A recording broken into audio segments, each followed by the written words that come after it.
On the left-hand side, we got the members of ReGen Ghost. Sui is going to be on the Blaze. Kriv, no, I think that's pronounced Shriv, will be on, yeah, Shriv is going to be on the Ana right there. Zulkin's going to be on the Maiev. Templar will be on the Tyrael, Banskin, by the way. And Cuban Missile's going to be on the Kael'thas. On the right-hand side, we got the members of Team Happyclad. We're going to be having Ferret on the Raynor. Brett Michaels is going to be on the ETC. That's a perfect name for an ETC player.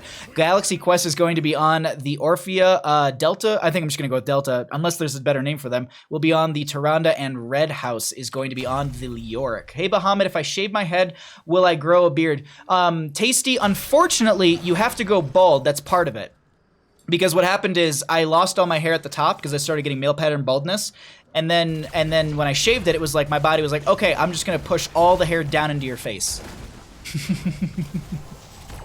Also, if you are wondering about the draft or anything, because this is a replay cast, there is a link provided by Chess Looter in the Twitch chat. That'll, if you follow that, it will give you all the information you're looking for. But seriously, Banskin, by the way, Rag, what's up? Thanks for coming by, bud. Good to see you, my friend. All right, let's actually, we got top lane. We'll jump up there as much as we can right now, but let's also set up for our vision so we can show vision properly. And let's get some without a quest. Alrighty, let's see. Ooh, hold on. That's going to be the power slide through Templar, who's going to be able to get the Aldruin's Might right out of there. And that was the chomp also out from the Orphea. They did go into the Astral Strength, if I'm not mistaken. Yeah, Ancestral Strength, not Astral. And that's going to be just additional damage that she's going to be able to throw out right there. And really quickly, also, JMcG Plays, thank you for the resubscription with your Twitch Prime here. Also, thank you for gifting a sub to Spoiled Sack. Seriously, thank you for the subs. Thank you so much, JMcG Plays. I will resend those when we get out of this game. These gift subs, Pog. Thank you seriously so much. Like I can't thank you all enough. I really can't. It's a Wednesday night and just everyone showing up and just cheering and showing love. It blows me away. Hi, Baja. Hey, how's it going, Ragnari? So he's going to be pushed out in this top lane a little bit by Red House. This is actually some domination, not domination, but a dominant force coming out from the Leoric, able to push that up and then get a little bit of damage into the front gate. Just weakening it out a little bit is really powerful right there. Zulkin using the Vault of the Warden to make sure they're not going to be caught out of position right there. Brett Michaels does back off. Going to go ahead and just... The friendly team spreading out so that chain bomb doesn't spread to any other players. And also the other thing to note too is we do have a Kael'thas with a mana addict at level 1, so they're going to be making these rotations, trying to grab these regeneration globes as quickly as possible, so that way they can get the mana shield done, so they can have that for any sort of these fights. Meanwhile, Templar was sitting in this bush over here, I think trying to grab some vision for the friendly team. Speaking of, let's get the vision for Templar and see what they're looking at right now and how they're making these engagements. Zulkin's with the number bind onto Ferret. I think it's just Ferret, but that's a little bit more enjoyable when you double them on the F. But they won't be able to find a pick onto that Raynor, and they're able just to back out, and this will be first objective in 20 seconds. Neither team going for their Bruiser camp just yet. Zulkin breaks off with the Kael'thas and Ana, and they'll be going ahead and grabbing that. Right-hand side, not up and available either, and this is going to be Red House rotating down to help out the friendly team, maybe doing a little bit of double soak. Yeah, they're actually... I think this is Team Happy Cloud, a little bit slow on their camp rotations, I think. I'll be blunt and honest about it. Because typically we see them grab the Impalers a lot earlier, right around when they first pop up. And then you see the Shaman camp grabbed right as they have the objective, so that way it's in the top lane. And so this is going to be... Someone has to respond to this at some point. That's going to be Maiev with the Spirit of Vengeance trying to dive in. No blink forward. They currently are getting some decent damage in, but this is...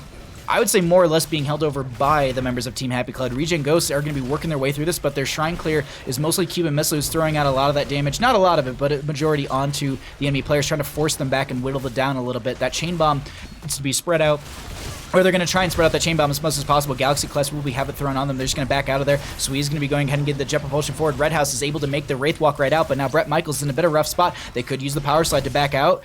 I think it actually might have been on cooldown right there. I didn't see if they used it as initiation. Meanwhile, just want to poke up into top lane. This is what happens when you leave a Shaman camp to their own devices. Red House has to come up here and watch this. We'll show the vision. They see that Leoric is up there, so now look at Templar's posturing as it's more aggressive. They're not so high in health as Kriv is trying to get that healing out to Templar, who has the Eldruin's Might back. But this is 31 to 38 and rising. It looks like the members of Team Happy Cloud are going to be able to confirm this with all of the AoE damage they're able to provide.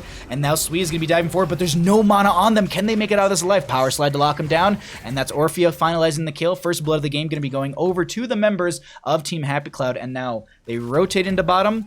ReGen Ghost needs to make the defense right now. Oh, Punisher doesn't go over the wall.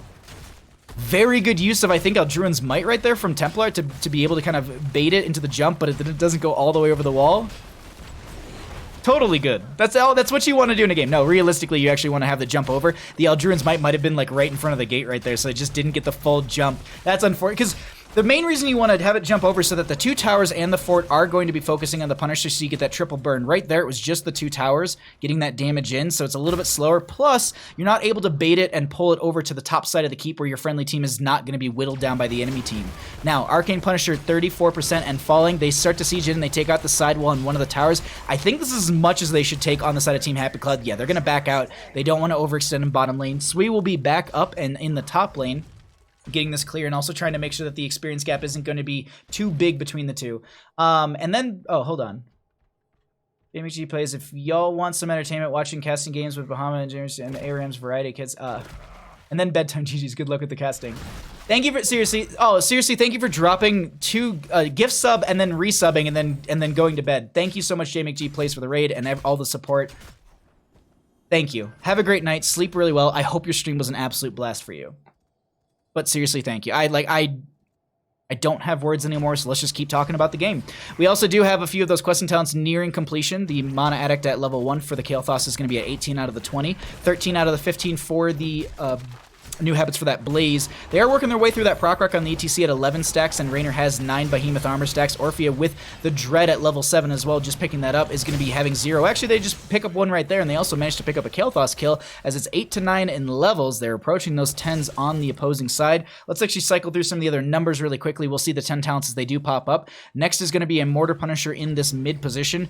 The front gate is a little whittled down. They do have their own defense going well for them, but with this, I think they're going to try and siege in here, open this up further, and that way the Punisher bait isn't going to be as effective, as well as they're going to have 2 less towers getting the burn onto the Punisher. Thanks for the replay cast. You're welcome, Temp. Thanks for coming by, bud. I hope you're having a great night. Oh! Speaking of Temp, they're going to get picked off right there. On the plus side, Sui finished out new habits. So they'll have that self-cleanse off the Pyromania. And I believe it's also got a cooldown reduction on it. We can check that in a second. I think it has a cooldown reduction to the Pyromania overall once you finish out the quest, or it might just be unstoppable, granted. Either way, look at this mid lane siege currently coming in from the members of Team Happy Cloud. They're getting a lot of value right now, and 10 talent tiers surrounding the corner, and here for the members of ReGen Ghost. Good luck tomorrow, Templar. We hope we can show some good games. Oh yeah, Gilly Shark's in the chat too. Gilly Shark's watching this one, getting some ideas of the enemy team for tomorrow.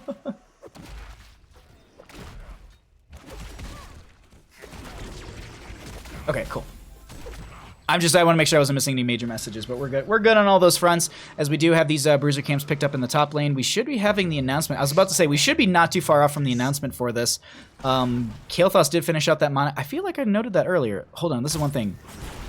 It is, oh, so it's just you grant cooldown, there you go. Collecting regeneration globes reduces the cooldown of Pyromania by 8 seconds. You also grant unstoppable for 2 seconds. Okay, there we go. Once the quest is finished. That is going to be the steal onto this camp, but that's going to be stage dive from the ETC. They actually don't catch anyone right there. That's going to be Tyrael in a bit of a rough spot. Do they have anything to use right there? They don't. That's also going to be Maiev trying to get these Fan of Knives reset after reset. They get 1 kill. Orphea going down. The Crushing Jaws went out right beforehand. A lot of good damage coming out. Zul'Jin popping off, able to pick up 3 kills right there, and now they're going for a 4th. Red House will be the target. Nice knockback from the ETC, but it looks like Leorca's like, nah, it's cool, I'll just die. I'll just respawn on the battleground. Double Shaman camp in top lane. Look at the siege coming in. Zul'Jin wants to push in further, make sure that this camp isn't going to be pushed out by the minion wave, because that is definitely something that can happen. Now they have the shrine up and available. Red House is trying to cheat death a little bit on this Leorc, but if they spawn on the shrine, that's just going to be, yeah, they need to make their way, they need to neander their ghost butt right out of there, but this will be overall the shrine. I think this should be not dominated, but held over and picked up by the members of ReGen Ghost. Huge cleanup in top lane, though. Orphea going to make quick work of all of these minions, all these shamans, and all these doggos. Feels Silverman. I don't know what that comment pertains to, but I love it. Finally back from chatting with my team. What I miss? 9 minutes of this game. And me probably thanking people for the 100th time on stream. Wait, Rag and Temp and Kriv here? Recycic's here. What up? What up, dude? Welcome, everybody. Good to see you all. Very good to see you all. It's like BlizzCon, but we're not eating McDonald's at like 2 in the morning. God, what? It was like $80 worth of McDonald's that we ordered. But either way, that's going to be 12 talents here. Look at the flank coming out with the stage jab. That's going to be the Entomb as well. They're getting the Leoric killed regardless. Brett Michaels in a rough spot. They're trying to get their power slide out. That's going to be sweet with the jet propulsion forward. Tyrande goes down above us as Zulkin went ahead and just had a little bit of an adventure on their own, picking off the Tyrande and peeling them away. Really good play separating that healer from the team. Spirit of Vengeance forward. Do they pop it? Nope. They're just going to be able to siege in with the friendly team. Nice jump onto Galaxy Quest. Takes a lot of the damage, but they should be able to heal up just fine. And they open up this front gate. There is going to be the Tyrande down for 12 more seconds. They'll just back out and say it's not worth it. Meanwhile, in bottom lane, though. Party here for sure? Oh, yes. Where are the ships? Oh my god, I'm sorry. There's a fight breaking out. I was actually noting on the bottom lane keep, but that's going to be the Raynor going down as well as the ETC and the Orphea. I looked over at chat and I was like, oh man, look at this keep. It's actually going to get taken out. And I'm like, wait, no, they're not retreating? Like, okay, the fight reinitiated and they went ahead and took it. Now they're going to be able to confirm a keep. Leoric is going to pop that Entomb, but that might have been them stepping forward to their death. They are able to walk right out of there. The death timers are relatively low. Kael'thas will throw out the Phoenix right there. This is going to be the keep definitely falling down. Cube Missile tanking this keep as they actually have to pop the Mana Shield right there. Delta maybe looking for the stun so they can follow up, but not happening. Top lane will be our next Punisher, Frozen one at that. Now I can actually look at this now that they're not actually taking a fight. I apologize for missing that entire fight. Smart sync. Oh, just good plays coming out overall. Team Happy Cloud has the sag. Wait, no. There's a Happy Cloud. There was a Love Cloud. It might be just one player with a sad cloud. Or they're just only allowed to play clouds and they have to do how they're feeling that day? I'm not sure. But we continue here. Let's actually look through this. Let's cycle through the other numbers really quickly because we are kind of approaching that 16 talent tier and we have some mid-game, we definitely have some mid-game numbers that we want to take a peek at. Look at Zulkin's damage on this Maiev, 26,000. Galaxy Quest is going to be the highest assassin, or I guess the highest damage on the opposing side, and that's 17,000. Whew. Kael'thas not too far behind either. Cube Missile putting in the damage as well. 24,000 themselves. And let's actually look over at the experience as well. Who's going to be bringing in that most? And it's going to be sweet on that Blaze. We also have, I'm trying to remember all the hero names. Red House on that Leoric is going to be bringing it for their side as well. And you can also get a breakdown. Look at where the experience deficit's coming through in hero kills. And then where they can actually make it up. So like, look at the passive experience gain, look at the minion gain. So it's little things like that. Like it's pretty close in experience, but heroic kills as the game is progressing are really going to be the chunk of experience that starts to pull ahead for either side. Oh, they're doing a viewing party. Yo, if you want to all watch this game together in the ReGen Discord, you can, they're all watching it. So if you have the ReGen Discord or you know how to get to it, go ahead and jump on in there. I think if anyone wants to throw out if you want to throw a Discord link in chat, Murda, go ahead. Like if people want to have a viewing party in your Discord, throw a Discord link in there. Be my guest. The more of you watching and hanging out and chatting, the better. Because that's always fun to me. ETC pushing up this bottom lane, and the thing to note is they have stage dive. It's up and available, so that's the reason why we're seeing this ETC all the way out here. They're playing it as a solo laner in that right. They do have this double shaman camp pushing in through the top lane. Once again, it seems to be the play from ReGen Ghost. Really, really smart plays coming out from them. Aggressive camp invades as well as just smart timings. Look at this ETC who's currently just like, all right, cool, I'll just go ahead and get a bottom lane keep, but they're like, well, we can get a Punisher that could potentially end the game. A Frozen Punisher could spell the demise for Team Happy Cloud in this game number 1. They're sharking around. They want to try and initiate onto this, but it's 29. I mean, they're going in. That's going to be the Hyperion as well as the stage dive. That's going to be the Warden's Cage with the combustion coming out from Sui right there. They're going to use the Shadow Stalk, and they also have the Sanctification coming out. Crushing Jaws went out, but I think it was completely mitigated by the Sanctification. Red House very low on the top left of our screen as they're going to be taking down that fight over there. They get that last hit, and now Leoric is down. They chase further into this. Templar does a cycle out as well as Zulkin. They get the Punisher, and the enemy team is very far into the lane. If they can actually slow one of them down and get the Punisher to jump on one of them, that is definitely going to be a second kill and potentially game ending because they've already weakened this gate a little bit. And this is a 13 minute, I was about to say 15 minutes, like how did we get there? 13 minute Punisher scaled. So it hits pretty hard, and Frozen can lock down some towers. They're going to try and pull it down into this bottom lane. It's going to think for a second, and then decide that it wants to go to the well. It needs to take out that lane sustain. They take out the front gate on the side of ReGen Ghost because they want to at least have a retreat path. They think this is like a sliver of health on that tower, but now the Punisher has reset its sight onto Galaxy Quest, who gets pulled in with the Umbral Bind. Zul'Kan popping off on this Orphea trying to get the kill, but she is just living through so much damage. Actually, Kriv going to go ahead and get that kill right there. Zul'Kan now coming in. Fan of Knives over and over again. Kriv once again stealing away the kill from the Maiev player, as this is going to be the Punisher jumping over, double stun. They're going to try and capitalize. Nice holy ground to also make sure that they're not able to get into the Nexus, but that was a Wraith Walk from the Leoric. They throw the Oil Slick right in front of the core, or right in front of the Nexus, and they might try and end right here on the side of ReGen Ghost. That's going to be the Sleep Dart onto 1. They have the Entomb as well. That's going to be the, not Jet Propulsion, but the Combustion coming out from the Blaze, focusing onto Red House. Core is starting to fall, just hitting that 50% right now and falling below that. Stage Dive right into Zul'Kan, who actually utilizes the Vault of the Warden, but this looks like it's going to be game number 1 going over to the members of ReGen Ghost. GG, well played.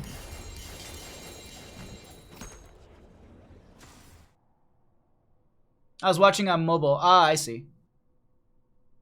Whew. Let's show some of these numbers, and then we'll go ahead and load into our game 2. I really quickly want to highlight that JMcG Plays gifted a sub as well as resubs. So let's go ahead and throw those back into chat so people can get. Thank you so much, JMcG Plays. I will follow you to the end of the world. Subscribe. Ooh. Working through. Oh, wait, no, that's game 3. It's not in order. It didn't post in order, but it says which one is which. I'm glad that I actually read it beforehand. Game number 2. Game 2 is on BOE. I don't know. It actually just says RGG versus THC. Nice. Game 2 and then game 3 and game 1. I can let you know in just a second here, Chess Looter, as I'm gonna go ahead and get out of this replay and we'll jump into the next one. Thank you seriously so much for pulling the data on that. I really do appreciate it. Sweegen. The Kriv steals. Ooh. Alrighty, let's get our game number 2 here. Do I have the right one? Okay. Yes. Battlefield of Eternity, Chess Looter.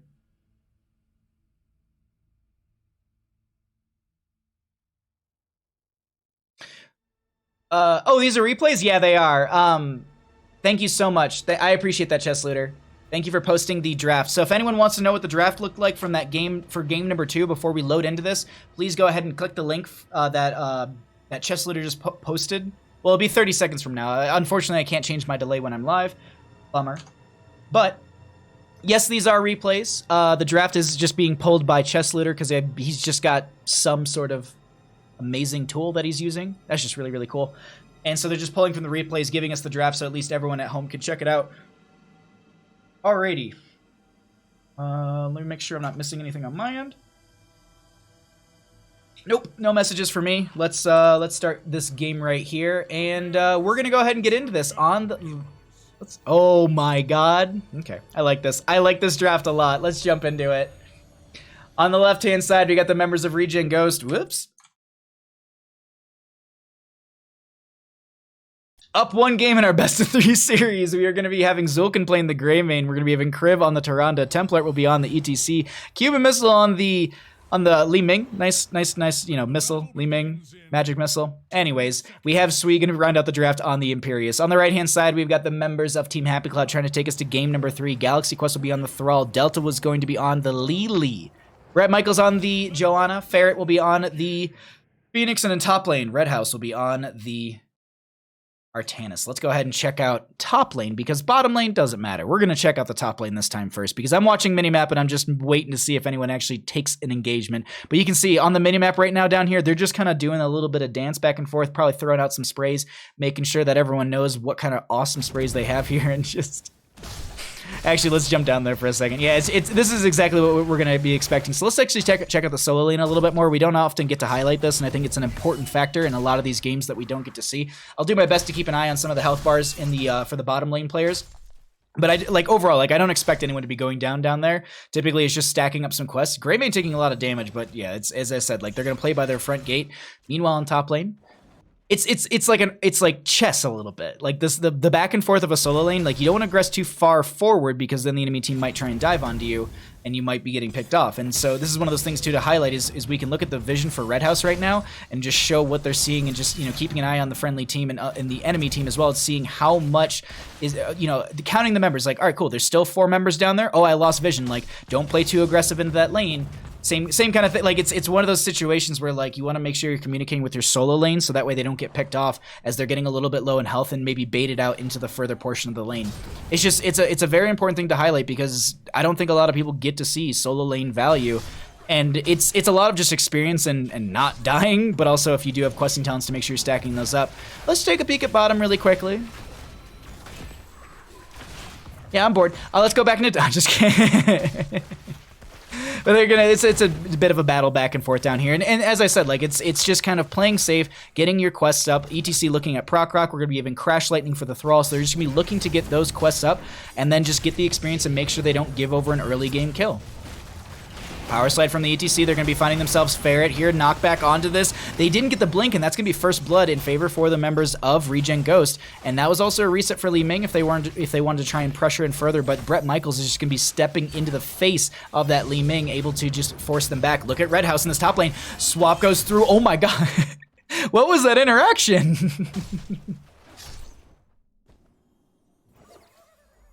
Triple blind for Greymanes. Oh yes. It's a normal draft. All the blinds just for Greymane. They are actually, speaking of Greymane, Zulkin's going to rotate over here with Kriv, and they're going to just try and get the burn out of this. I keep pronouncing this wrong. It's Shriv.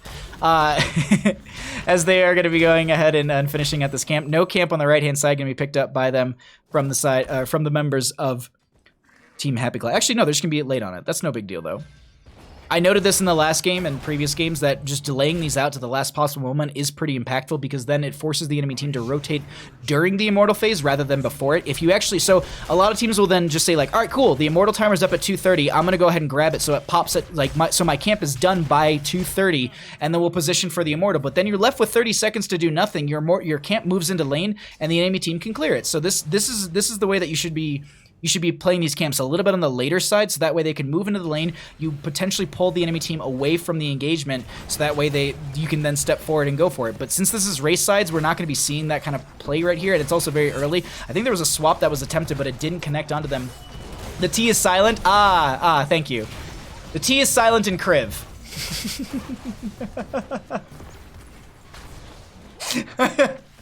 unless you're talking about Templart, and it's Emplart.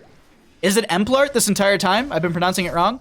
We have Red House going to go ahead and try and use the amateur opponent at level 1 to try and burn down this Immortal, but look at the race coming in from the members of ReGen Ghost doing a great job of just getting this burn down and also poking out the entire time onto the enemy team. We have Brett Michaels getting a little bit low during this entire time. Templart steps forward and will be having the knockback to force them away, and that is going to be...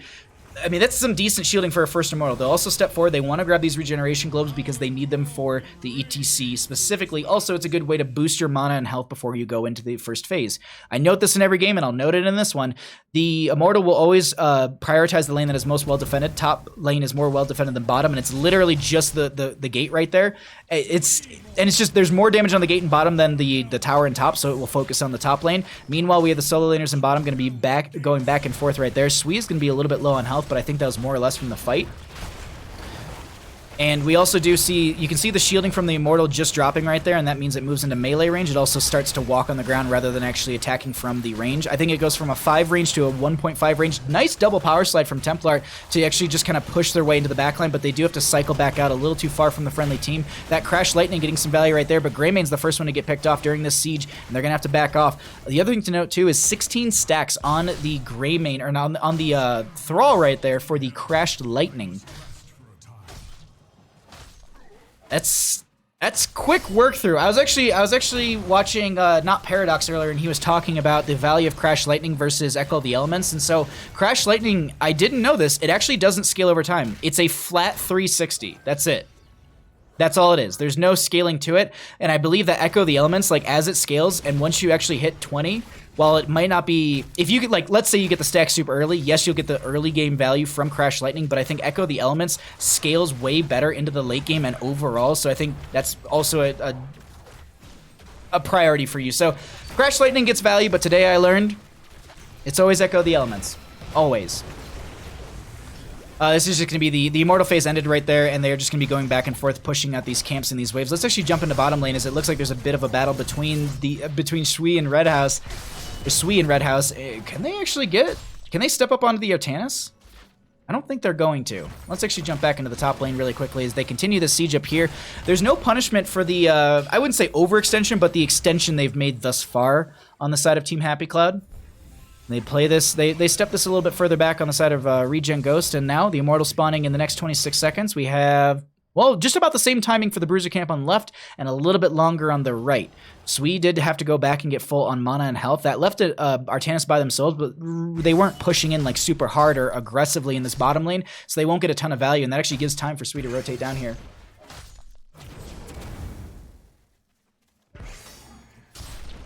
Solo lane is like chess. Better call myself off lane then.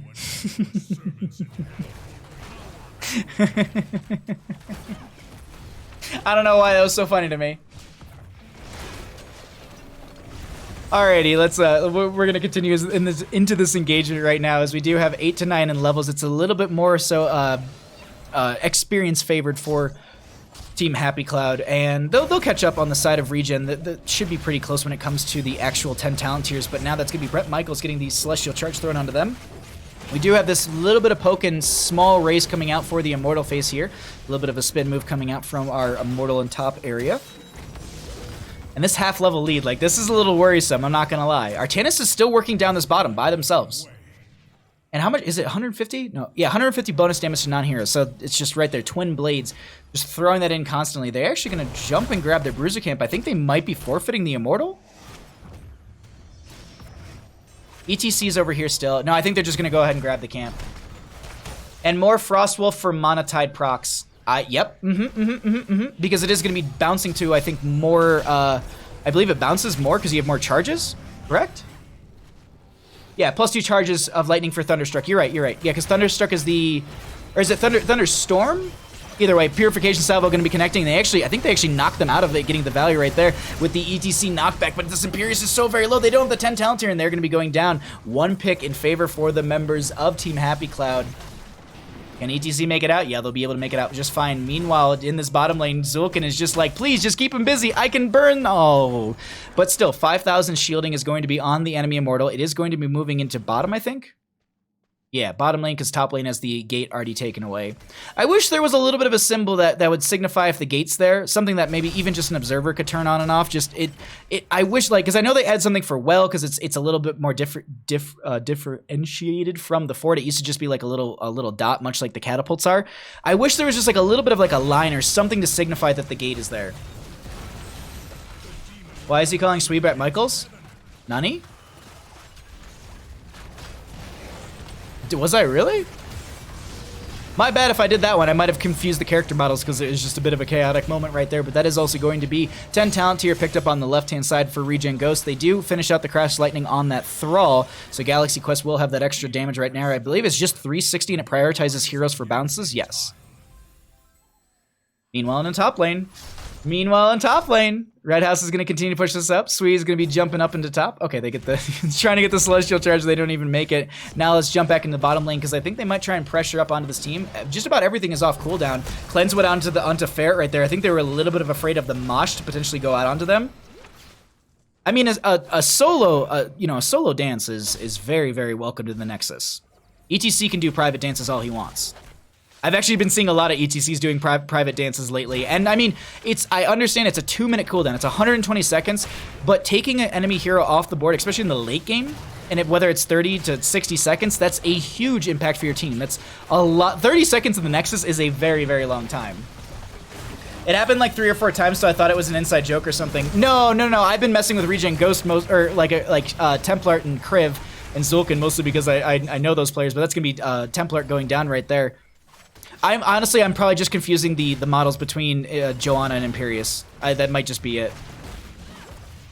It's been a very long day for me. We're nearing 4 hours of casting at this point, so I'm a little tired. Big Bird, how's it going, bud? Thanks for coming by. Immortals will be spawning here in 23 seconds. They're going to siege in through bottom lane, and that's going to be, that right there is the first forward of the game going down 10 minutes in.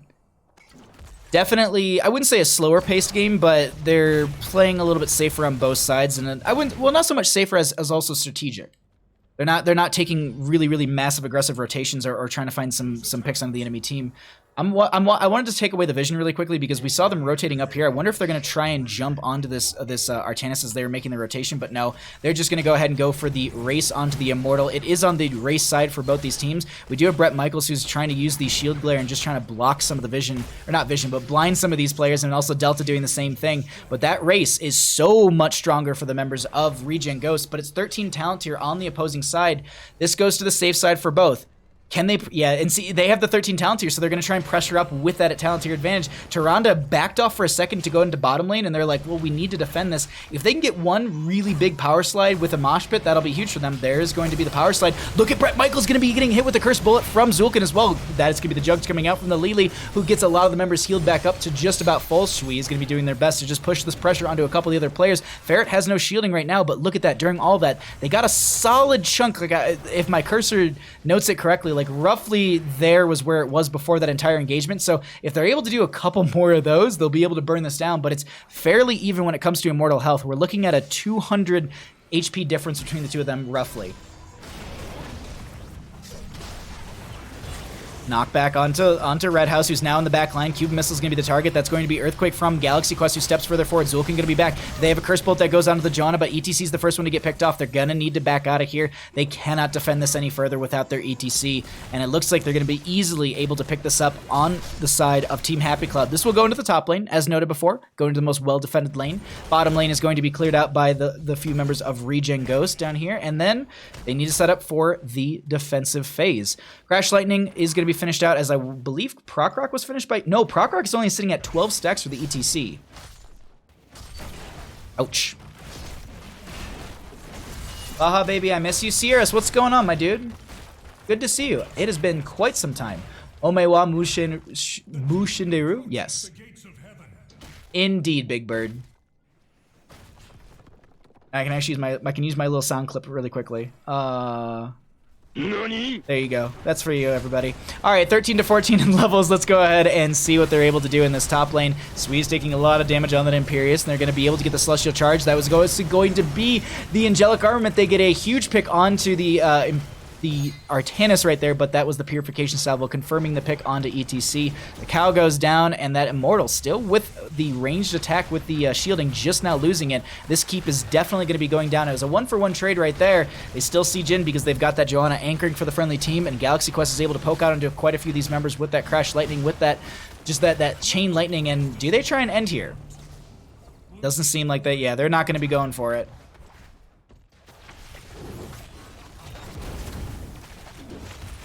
Who cares about the goat camp? It does nothing. Shingam, what's going on? Thanks for coming by. Goat camp was recently buffed. Actually, it was, are you talking about the Impalers? Because the Impalers, it was actually a typo. The Impalers actually got a nerf. If you check the Impaler health at the start of the game, it's actually, or attack damage at the start of the game, it's actually 35, not 65 as they noted. What they ended up doing was they said it went up from 50 to 65, it ended up going from 50 to 35. It was a nerf that they miswrote in that huge patch. Nice ETC mosh right there, but it's going to be interrupted. Greyman's the first one to go down, and they now need to make their way out of here. That's going to be ETC getting picked off. Crib trying to run their way out of this, and Galaxy Quest gets one lightning onto them, and that's going to be the Tyrande going down as well. Sui is very low. They get the pick onto the Imperius, and that is going to be 4-for-none trade right there. And meanwhile, Cube Missile's going on a bit of an adventure. They should be able to make it out of there alive. Dun-dun, dun-dun, dun-dun, dun-dun. Either way, that's also going to be the entire team rushing through the bottom lane. They took a lot of damage from this keep. And Cube Missile is... Li Ming is one of the strong lane or core defenders. That's a huge pickup for them right there, as that's a reset. Delta's gonna be the target. That's gonna be Cuban though going down, and now they pick up a kill of their own, so it's at least trading out the thrall for that. Brad Michaels needs to make their way out of this. They're trying to get away from this ETC, and I don't think they have any sort of follow. Nice use of the Iron Skin. I don't know if I was gonna catch him right there, but they're continuing to chase. The Zulkin wants the blood. They don't even go for Delta just yet. They actually, no, they turn onto them. They got the blind out for a second, but this Worgen form is very low. No ETC mosh pit up for the next 50 seconds. The blinds come out from Artanis, and that's going to be Purification Salvo connecting onto a few. That doesn't get the kill, but at least whittles them down enough. Meanwhile, Artanis in bottom lane got a keep, and it pushed in with the camp as well.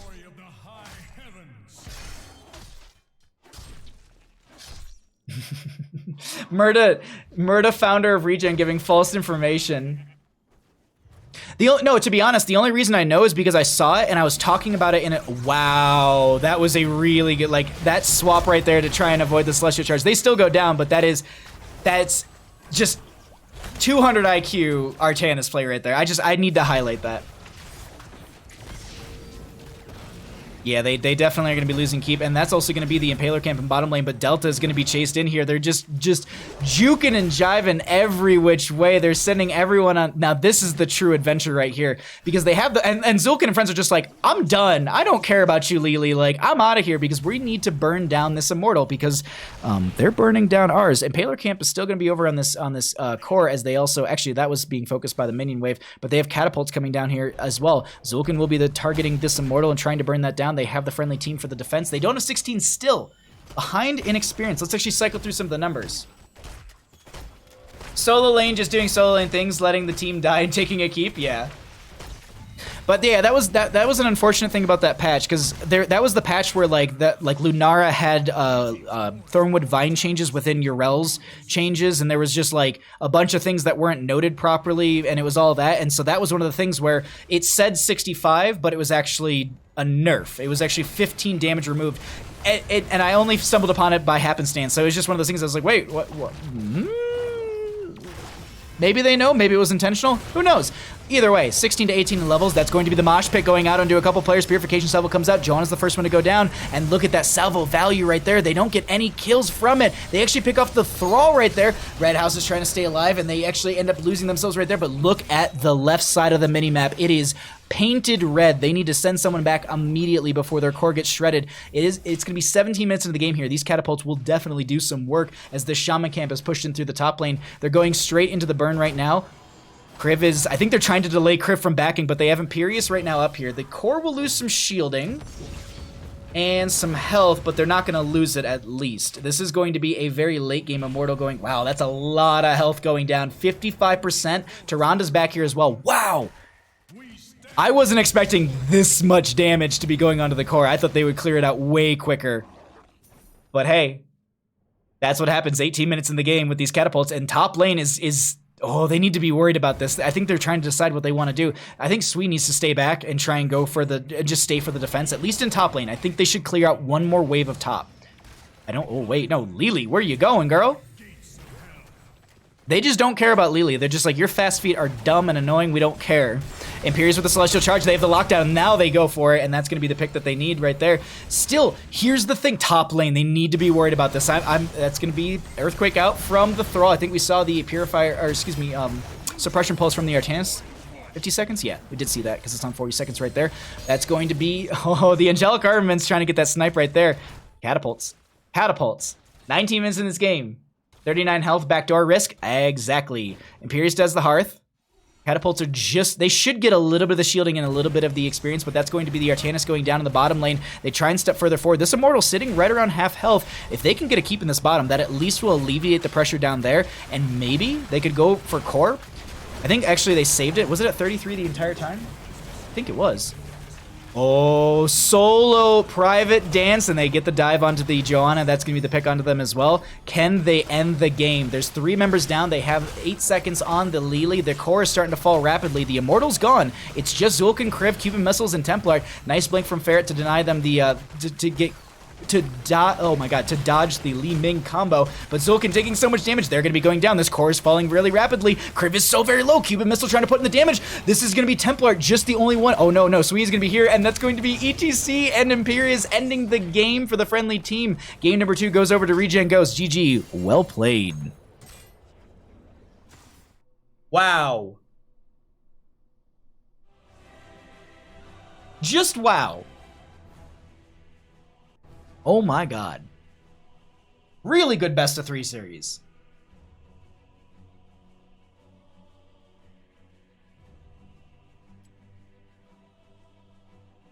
Whew. Smart solo mosh? I agree. Private dances are very, very important. Man, getting out damaged by a Lily. Oof. No, just kidding. just picking on Templar. That's it. Just only Temp. Just being like, oh man, look, Lily's out. No, it was actually a really, really good game from both teams and strong plays from both. Alrighty, let's pull this back. We'll update our scores. And well, everybody, that's gonna be it for the evening. 4 hours later, 3 matches later. We're here. We're at the end. I just want to thank you all so much for hanging out this evening. I wanted to check my calendar.